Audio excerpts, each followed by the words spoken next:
देखिए, ये बिहार के प्रति जो दुर्भावना है लोगों के मन में, जो शब्द है बिहारी में, तो रोज ये मन से कहता हूँ, ये शब्द ही गाली बन गया है।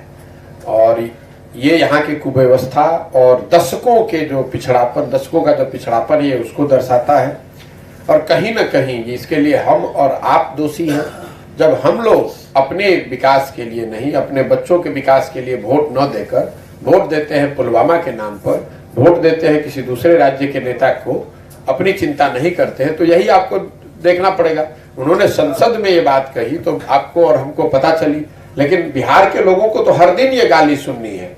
जो लोग बिहार के बाहर जाके काम करते हैं उनको लोग कहते हैं कि बिहारी मतलब बेवकूफ, बिहारी मतलब अनपढ़, बिहारी मतलब मजदूर। बिहार जो शब्द ही है वो गाली है, बिहारी शब्द ही गाली है।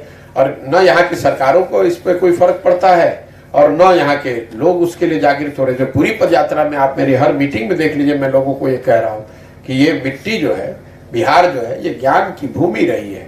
देवताओं को भी आकर यहाँ ज्ञान मिला है, लेकिन आज यहाँ की व्यवस्था या यूं कहिए यहाँ की कुव्यवस्था और यहाँ के नेताओं ने इस पूरे जमीन को, इस पूरे राज्य को मजदूर बनाने का फैक्ट्री बना दिया है, उपहास का विषय बना दिया है। यहाँ के जो नेता हैं वो शर्ट के ऊपर गंजी पहनकर, बेवकूफ़ी भरे वक्तव्य देकर और नासमझी की बात कहकर खुद का मजाक बनाते हैं, अपने लिए राजनीतिक रोटी सेकते हैं, बिना ये समझे हुए कि इससे बिहार राज्य के लोगों का कितना बड़ा मजाक हो रहा है। जिस रेल मंत्री ने ये बात कही है उसको ये समझना चाहिए कि आपके जो सांसद वहां बैठे हुए हैं उसमें बिहार की जनता ने 39 एमपी, 40 में से 39 एमपी बिहार से जिता कर भेजा है।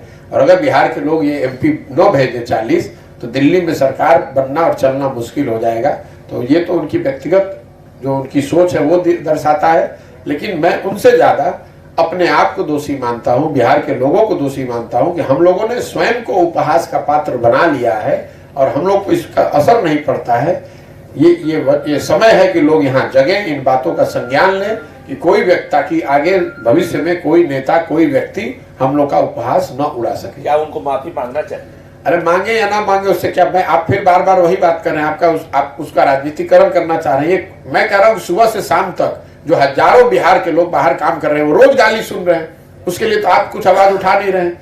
वो आदमी मूर्ख है जो अगर संसद में खड़े होकर कह रहा है, वो दिखाता है कि आप यहाँ से जीत कर गए हैं। आपके प्रधानमंत्री यहाँ आते हैं तो प्रणाम करते हैं लोगों को मीठी मीठी बात करके वोट लेते हैं, और फिर उसी बिहार को आप का उपहास कर रहे हैं। तो ये तो आपकी मानसिकता